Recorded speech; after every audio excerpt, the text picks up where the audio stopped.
इस वीडियो में हम बात करेंगे आईपी मैट एग्जाम के बारे में। तो यार ये एग्जाम क्या है, इससे बेसिकली आपको आईआईएम इंदौर और आईआईएम रोहतक में एडमिशन मिलेगा 5 साल के इंटीग्रेटेड एमबीए कोर्स के लिए।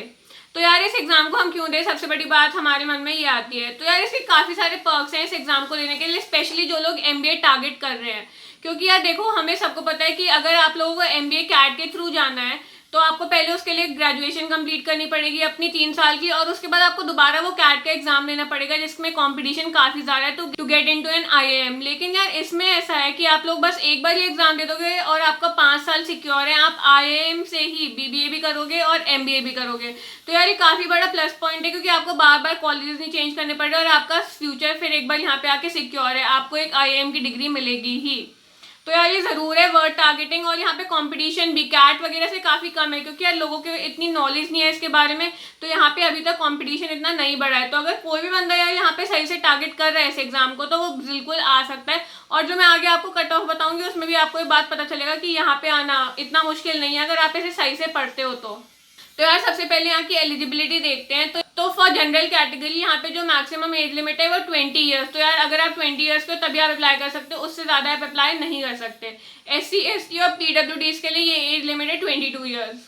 और फिर यार आपके 12th में बोर्ड में 60% आने चाहिए थे अगर आप जनरल कैटेगरी के लिए हो, और अगर SC ST या PWD से हो तो 55% मार्क्स होने चाहिए आपके 12th बोर्ड्स में। फिर यार आईपी मैट का एग्जाम 2 बॉडीज कंडक्ट कराती हैं अलग अलग, आईआईएम इंदौर और आईआईएम रोहतक। तो यार इनकी जो फीस होती है, एप्लीकेशन फी, वो थोड़ी सी ज़्यादा है, वो अबाउट 3500 के आसपास रहती है, और दोनों के फॉर्म्स अलग अलग फिल करने होते हैं। फिर अगर यार सीट रेशियो देखें तो आईआईएम इंदौर में आईपी मैट के लिए 120 सीट्स हैं और आईआईएम रोहतक में 160 सीट्स हैं। तो कुल मिला के आपके पास 300 सीट्स हो रही हैं। फिर यार इसकी एप्लीकेशंस जो निकलती है, मतलब एप्लीकेशन फॉर्म फिलिंग की डेट इसमें मार्च से अप्रैल होती है, और एग्जाम जो होता है इसका जनरली वो अप्रैल से मई के बीच में हो जाता है। फिर यार अब एग्जाम की बात करते हैं। इसका एग्जाम जो नॉर्मल मतलब होता है उससे थोड़ा सा अलग है, इसका पैटर्न काफी अलग है बाकी एग्जाम से, इंजीनियरिंग के मेडिकल के एग्जाम से काफी अलग है इसका पैटर्न। तो इसमें हमें ध्यान रखना बहुत जरूरी है। तो यार आपके काइंड ऑफ 3 सेक्शंस होते हैं। क्वांटिटेटिव एबिलिटी के क्वेश्चंस आते हैं, लैंग्वेज के क्वेश्चंस आते हैं, मैथ वगैरह, मतलब जो जनरल मैथ्स होती है उतनी मुश्किल नहीं पूछेंगे आपसे कि इंजीनियरिंग लेवल तक चले गए। लेकिन इसकी मैथ्स जो होती है वो ज्यादा थिंकिंग बेस्ड होती है रादर देन कि हम फॉर्मूला लगा के आंसर्स निकाल लें। तो यार क्वांटिटेटिव एबिलिटी को 2 पार्ट्स में कर रखा है इन लोगों ने। 40 क्वेश्चंस होते हैं एमसीक्यू बेस्ड, मतलब उनमें आपको सिर्फ टिक करना होगा, लेकिन 20 क्वेश्चंस होते हैं उसके बाद इसमें कि वो फिलअप्स होते हैं, आपको वहां पे वैल्यू फीड करनी होगी।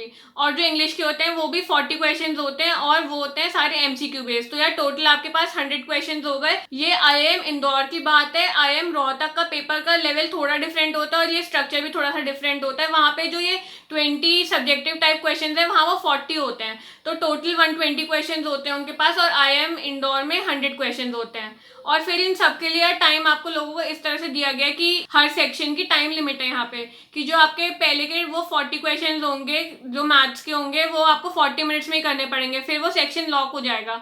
उसके बाद जब आप दूसरे सेक्शन की तरफ चलो, शॉर्ट आंसर टाइप क्वेश्चंस की तरफ, तो यार वो आपको वो जो 20 क्वेश्चन आईआईएम इंदौर में वो आपको 40 मिनट्स देगा, और जो आईआईएम रोहतक में 40 क्वेश्चन है सब्जेक्टिव वो भी आपको सिर्फ 40 मिनट्स ही देगा। तो यहाँ पे यार आपको टाइम का थोड़ा सा डिफरेंस है। और फिर यार वर्बल एबिलिटी के लिए दोनों जगह 40-40 मिनट्स दिए गए हैं। तो यार कुल मिला के आप देख लो कि किस तरह से इसका बैठ रहा है। आपको पूरे 120 मिनट्स दिए गए हैं आईआईएम इंदौर में, आईआईएम रोहतक में, दोनों जगह। लेकिन जो क्वेश्चंस के नंबर है वो आईआईएम इंदौर में कम है, 100 ही है, लेकिन आईआईएम रोहतक में क्वेश्चंस 120 है, मतलब हर क्वेश्चन के लिए सिर्फ 1 मिनट दिया गया हो आपको। तो यार ऑब्वियसली यहाँ स्पीड और एक्यूरेसी काफी ज्यादा मैटर करती है। फिर यार मेरे को ना पर्सनली एक ही बुक मिली, मैंने काफी मार्केट में ढूंढी कि मेरे को कोई स्पेशलाइज्ड आईपी मैट के लिए बुक मिले, मेरे को सिर्फ ये एक ही बुक मिली है। मैं आपको दिखा देती हूँ, ये वाली बुक मेरे को मिली है, ये आप भी ऑनलाइन ऑर्डर कर सकते हैं, काफी आसानी से आ जाएगी। और ये बुक काफी अच्छी है यार, इसमें सारे टॉपिक वाइज आपको दे रखे हैं क्वेश्चन कि किस तरह के क्वेश्चन आते हैं, प्रैक्टिस पेपर वगैरह भी दे रखे हैं। तो आप ये बुक परचेज कर सकते हो, ये बुक है यार। फिर इसका ऑब्वियसली क्योंकि टाइम लिमिट इस तरह की है तो पेपर ऑनलाइन ही होता है, मतलब कंप्यूटर पे पेपर होता है, ऐसे नहीं होता कि आपको ओएमआर शीट मिले, कंप्यूटर बेस्ड पेपर होता है ये। फिर यार जो इनका फिर इसके बाद सिर्फ यहाँ पे नहीं है कि आपने पेपर अगर क्वालिफाई कर लिया तो आपका एडमिशन हो जाएगा, काफी बड़ी सी स्क्रीनिंग प्रोसेस है। तो यार जो आपने वो पेपर दिया है उसका जो परसेंटेज है आपकी सिलेक्शन में वो सिर्फ 50% है। फिर यार एक रिटन एबिलिटी टेस्ट भी होता है जहाँ पे काइंड ऑफ एसे आपसे लिखवाते हैं काफी लंबा, और उसमें वो आपकी इंग्लिश जज करते हैं। वो उसी दिन नहीं, वो अगले दिन वो थोड़े टाइम बाद होगा और उसका 15% होता है, और फिर उसके बाद एक पर्सनल इंटरव्यू काइंड ऑफ चीज होती है, उसकी 35% वेटेज होती है। फिर आप इसकी कट ऑफ सुन के बिल्कुल एकदम शॉक हो जाओगे, क्योंकि जैसे कि आपको पता है यार, इसमें 100 क्वेश्चन है, हर क्वेश्चन 4 नंबर का है और 1 मार्क्स यहाँ पे नेगेटिव मार्किंग है। लेकिन वो जो शॉर्ट आंसर होते हैं जिसमें वैल्यू फीड करनी होती है, उसमें कोई नेगेटिव मार्किंग नहीं होती। तो कट ऑफ यार इसकी इस तरह से है कि 400 मार्क्स का पेपर है, आप सोचो, और जो इसकी कट ऑफ गई है पिछले साल, वो गई है 122 मार्क्स। सोच लो आपकी, मतलब यार इतनी कम कट ऑफ गई है। और पिछली बार जो यहाँ पे रिजल्ट्स आए थे, 1/3 बच्चों के 0 या 0 से कम नंबर आए थे। तो आप सोचो यार, यहाँ पे मतलब बच्चे यहाँ पे आने के लिए पढ़ ही नहीं रहे हैं, या पेपर काफी मुश्किल है। तो अगर आपने इसके लिए सही से पढ़ाई करी तो आप बिल्कुल आ सकते हो, क्योंकि यार देखो 400 में से 122 मार्क्स आना कोई बड़ी बात नहीं है। और यार बच्चों के 0 या 0 से कम आ रहे हैं, वो 1/3 परसेंटेज है। लेकिन इसका मतलब यार बच्चे सीरियसली नहीं ले रहे हैं इस पेपर को। तो अगर आपके पास ये चांस है, आप MBA करना चाहते हो, आप काफी पैशनेट हो उसके लिए, तो आप बिल्कुल इस पेपर को ट्राई कर सकते हो, बिल्कुल दो इस पेपर को और इसके लिए सही से पढ़ो। क्योंकि अगर आप एक बार यहाँ आ गए तो 5 साल का आपका MBA और BBA दोनों चीजें हो जाएंगी IIM से। आपके पास एक टैग होगा IIM का। फिर यार यहाँ पे सेक्शनल कट ऑफ नाम की भी चीज होती है, कि अगर आपके सपोज आपके 122 मार्क्स आ गए, लेकिन वो इस तरह से नहीं है कि वो हर पर्टिकुलर सेक्शन की कट ऑफ को भी पार कर पा रहा है, तो फिर आपका एडमिशन नहीं हो पाएगा। इसका मतलब जैसे इंग्लिश की सेक्शनल कट ऑफ गई है 35 मार्क्स, लेकिन आपके वहाँ 30 है, लेकिन आपने मैथ्स में बढ़ा लिए, तब भी आप इस पेपर के लिए सिलेक्ट नहीं हो पाओगे, क्योंकि आपने सेक्शनल कट ऑफ क्लियर नहीं करी है। इसका मतलब यार आपको तीनों चीज़ों के लिए अच्छे से पढ़ना पड़ेगा। आपकी इंग्लिश भी स्ट्रांग होनी चाहिए और आपका एप्टीट्यूड भी स्ट्रांग होना चाहिए।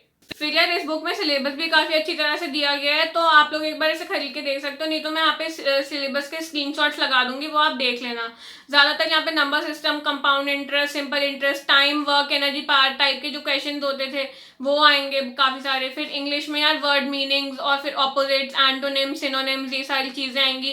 फिर पैसेज आते हैं आपके, और उसके बाद बार ग्राफ, वो सारी जो चीजें होती थी, बार ग्राफ्स होते थे, और फिर पाई चार्ट्स होते थे, ये सारी चीजें आएंगी। आप फिर यार इसकी फीस की बात कर लेते हैं। ऑब्वियसली MBA कर रहे हो तो फीस थोड़ी सी महंगी होगी। आपकी जो यहाँ पे फीस होती है 5 साल की, वो अबाउट 30 लाख के आसपास होती है। शुरू के 3 साल जो फीस होगी आप, वो होगी 12 लाख की, तीनों साल की मिला के। और जो लास्ट के 2 साल होंगे, क्योंकि वहाँ पे आपको सिर्फ MBA का पढ़ाया जाएगा, तो वो होगी 18 लाख के आसपास। तो ये ऑब्वियसली थोड़ा सा महंगा, लेकिन MBA करना आपको पता ही है थोड़ा सा महंगा पड़ता ही है।